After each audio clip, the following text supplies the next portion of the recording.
You're not reporting news by scaring people into believing upwards of 3 to 4% of people who catch this are going to die. That is likely not what's going to happen here. It doesn't mean it's not serious. So, ladies and gentlemen, obviously we're going to hit the coronavirus first. The stock market upon opening today is down dramatically, between 5 and 7%, depending on what time you look. I can't say this enough. It's not a financial advice show. I'm not here for financial advice. I believe in the power of the American economy. We've been through Spanish flu, 2 world wars, the Civil War, the American Revolution, Vietnam, the turbulent 60s, street chaos, street riots, and we have always come out on top. I believe in the power of the American economy. And if I'm going down with the ship, then I always buy the dips because I believe in the power of the American economy and the American. That's not some talking point. I'm not running for office. I'm just telling you, as an investment strategy, invest in America, you will almost always win. Again, I think the panic around coronavirus, the only question here is the panic surrounding coronavirus, again, not helped by many in the media, the price we're putting on coronavirus, which is now severe. We're in like severe mode now, commensurate with the threat. I made this point over and over, and I will continue to do it like a broken record because it matters. The question is not, is the coronavirus a threat? That is obvious. Yes, it is obviously a threat, and a serious one. Period. Full, complete, total stop. The question is, are the costs we're imposing on everyone, panic sell-offs, you're sweeping out of toilet paper and hand sanitizer in stores. You can't even find some, toilet paper in some places. Are these commensurate with the threat? Or are they commensurate with the threat the media is telling you is the threat?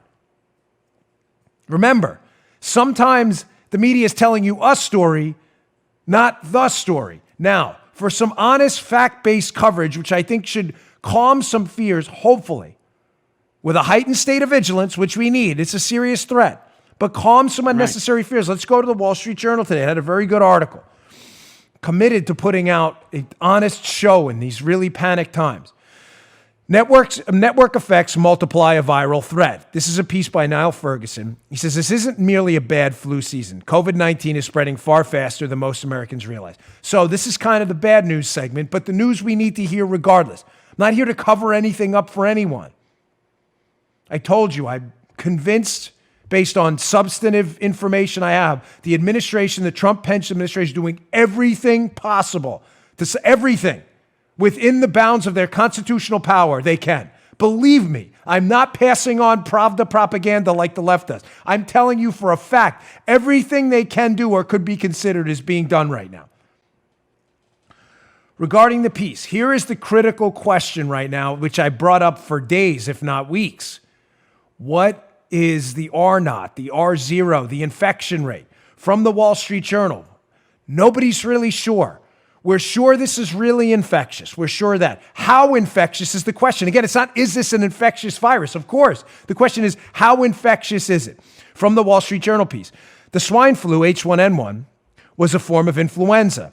The reproductive number, that's this R0, I keep talking about this R0, the number of people who a carrier will typically infect, R0 for short, for H1N1 was 1.75, meaning one carrier will infect close to 2 other people.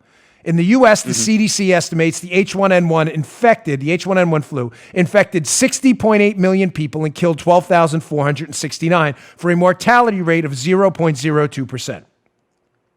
Goes on, this new coronavirus, which is not influenza, appears to have a higher R0 and a much higher mortality rate. Obviously, folks, very bad news. That rate is almost certainly lower, however, than the WHO suggested last week of 3.4%, but it is still much higher than H1N1. South Korea, which probably has the most accurate data given its aggressive testing regimen, reports 50 deaths from 7,313 infections, a mortality rate of 0.68%. If as many Americans catch COVID-19 as caught swine flu, the death toll could exceed 440,000. Serious. Very serious. The question, again, is not serious or not serious. It's how serious. The data embedded in that quote there are important. It's been reported by media types, I think disingenuously in many cases, that the death rate is close to 3.4%. You saw in the piece. Clearly, from the data from South Korea, an organized first world country with a pretty vibrant health system, South Korea is reporting a mortality rate, ladies and gentlemen, of 0.68. Even round up to 0.7, it's still not 3.4%. That's a big deal. Having said that, if infection mitigations and stopping the infection doesn't work, we could be looking at a pretty significant death rate in the United States. We're not here to gloss over anything. Again, how serious is the question? Not serious or not. And if the media can't get this story right on the how serious front and keeps reporting death rates from third world countries in many cases that don't share our health system, our CDC, our NIH, and our private pharmaceutical industry, that's excellent. I was watching a story this morning. There's a company that was on Fox this morning, apparently says they have a vaccine sequenced already. They're testing now. We'll see where that goes. You're not reporting news by scaring people into believing upwards of 3 to 4% of people who catch this are going to die. That is likely not what's going to happen here. It doesn't mean it's not serious. But you have to know two things right now. You have to know the infection rate and the mortality rate. It's pretty clear that the infection rate is high. It's highly contagious. Now, another fascinating part of this Wall Street Journal piece that's worth your time. Ladies and gentlemen, this should be fairly obvious, but isn't to some, especially in the media. Now, second part of this piece, your social network matters. From the piece, it says it better than I can.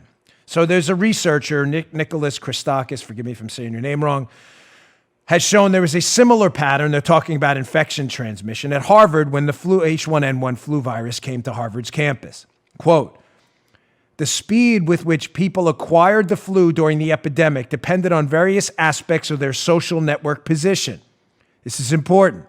It goes on, quote, those with more friends, those who were more central in the network, and those whose friends did not know each other got the infection, the swine flu, sooner. Again, a fairly obvious point to some, but social isolation and social distancing, if this gets worse, should be a priority for you. By social distancing, I'm not suggesting anyone out there should go into caves, anyone out there should become hermits. I'm simply suggesting basic measures. A little wave, a nod of the head, that's good enough. We don't need to be doing that. Handshaking is an old, bizarre custom to show your opponent in medieval times you were unarmed. You showed him an empty palm, shook your hand to make sure you weren't going to shiv him. I promise, nobody's getting shivved. We don't need to handshake.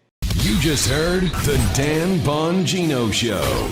You can also get Dan's podcasts on iTunes or SoundCloud. And follow Dan on Twitter 24/7 @DBongino.